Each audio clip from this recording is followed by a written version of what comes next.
অবস্থায় ঈদগার মাঠে আসার সুযোগ আল্লাহ করে দিয়েছেন। আমরা পড়ে নেই একবার আলহামদুলিল্লাহ। আলহামদুলিল্লাহ।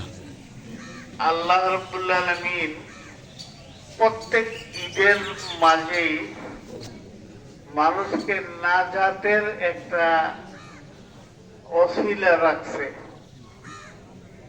যেমন ঈদুল ফিতরে নাজাতের অনেকগুলি কারণ রাখছে, আর ঈদুল আযহা কুরবানির ঈদ যাকে বলি, এখানে আল্লাহ রাব্বুল আলামিন ফজরের কসম খাইছে এবং 10টা রাতের কসম খাইছে। আল্লাহর হাবিব বলেন, 10টা রাতে যারা ইবাদত করছে বা করবে,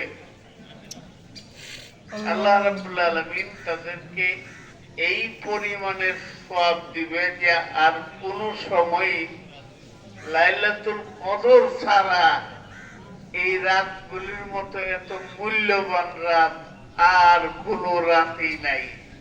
সুবহানাল্লাহ। এবং এর মধ্যে দুইটা জিনিস আছে, একটা হইল ইয়াউমুল আরাফা 9 তারিখ, আরেকটা হইল কুরবানি। এই কুরবানিতে যারা দেওয়ার তৌফিক আছে এরা, এবং যারা কুরবানিকে বিশ্বাস করে, উভয় দলকে আল্লাহ রাব্বুল আলামিন নিঃশর্তে মাফ করে দেয় বিশ্বাস করার কারণে। তা আলহামদুলিল্লাহ, আল্লাহ শুকরিয়া, আমরা ওই কুরবানির সময় আসছি। অনেকে কুরবানি দিতে পারি, অনেকেই পারি না।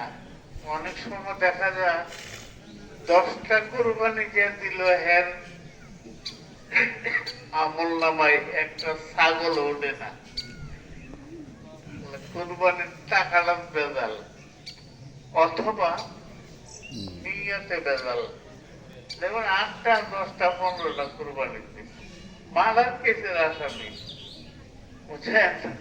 অনেক গুনাই তাই জর্জরিত। কুরবানি 10টা দিচ্ছে, আর পত্রিকা পাই, আর পরে রাজা বাবু কি বাবু, এগুলো আমাদের আল্লাহ রাসূলের তরিকা না।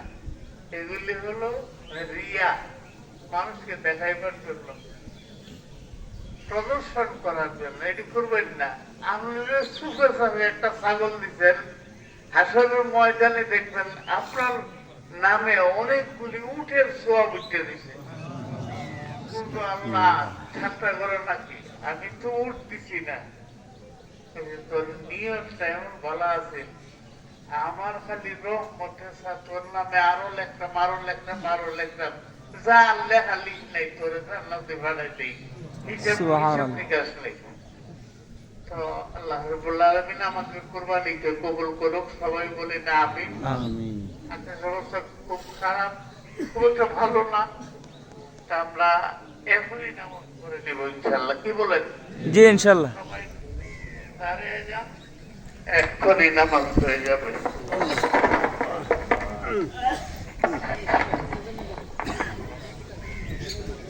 আল্লাহ।